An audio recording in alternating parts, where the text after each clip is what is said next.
All right, good morning. I'm State Representative Tom Demmer from Dixon.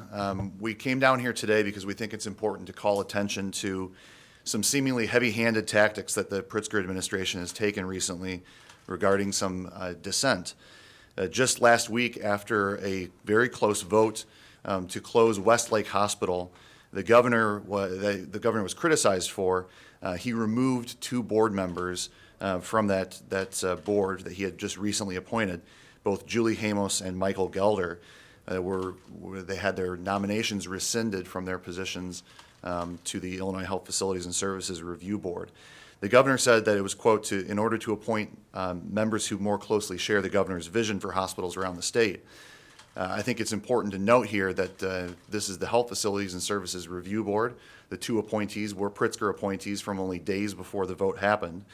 Julie Hamos is a former state representative who also served as the director of Department of Healthcare and Family Services.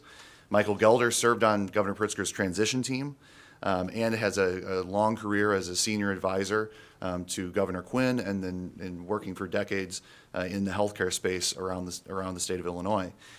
This seems like retribution of two perfectly qualified people from a board they were just recently appointed to because they didn't share the governor's vision.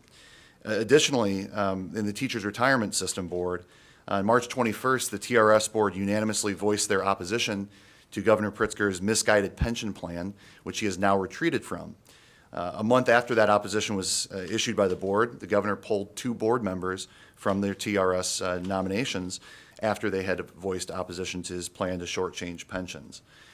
It's important that because these boards and commissions should be independent checks and balances on the system. The governor, as all governors are free to appoint members who share some of their political leanings, who they have alignment with on their philosophical outlook.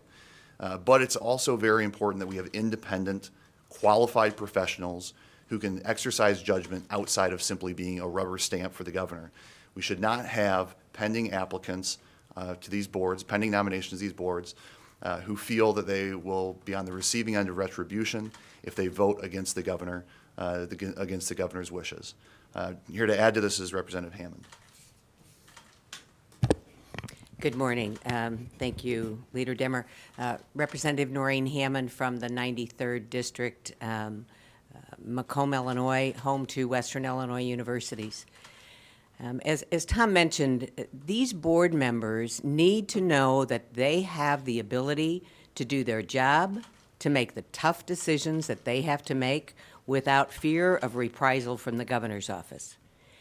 In the 93rd District and in areas all across the state, we depend on the independence and good judgment of our university board members. Our universities are large employers, huge economic drivers, and places of enlightenment for our youth.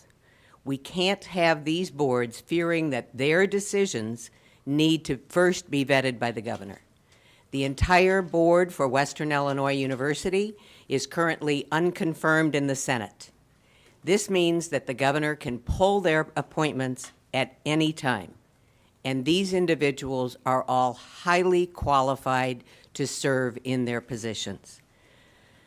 With his public actions taken against board members who oppose his wishes, I have a tough time thinking that the board will likely be able to act independently for the betterment of Western Illinois and not for the betterment of the governor's office.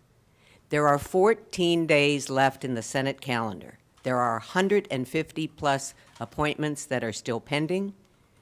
That means that these individuals face possibly months and months where they are not yet confirmed and they have important decisions to make. They should not have to worry that they will be removed because they make decisions that are counter to the governor's wishes, but in the best interest of the board in which they serve. Thank you. We're happy to take questions.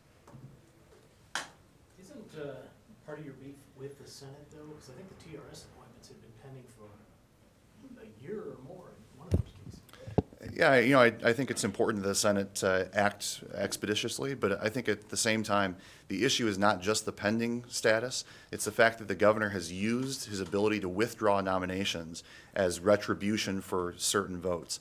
That's improper. That's not the way that things have been handled previously. So, the pending applications or pending nominations is only one piece of the puzzle.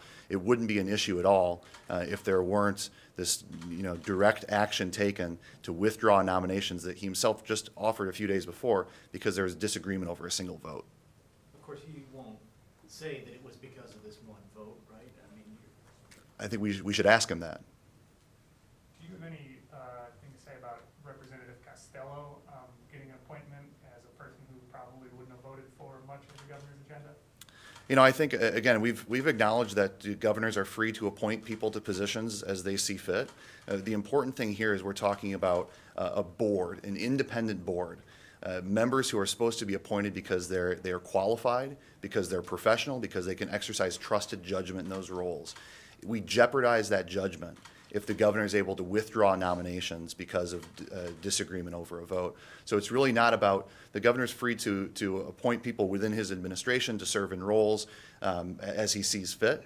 We should not, though, for independent boards and commissions, use this sort of approach where you're holding out the prospect of withdrawing a nomination if you disagree with a position. And I would simply add that in the case of Representative Costello, he is certainly highly qualified to serve in the position to which he's been named. Okay, thank you very much. Thank you very much.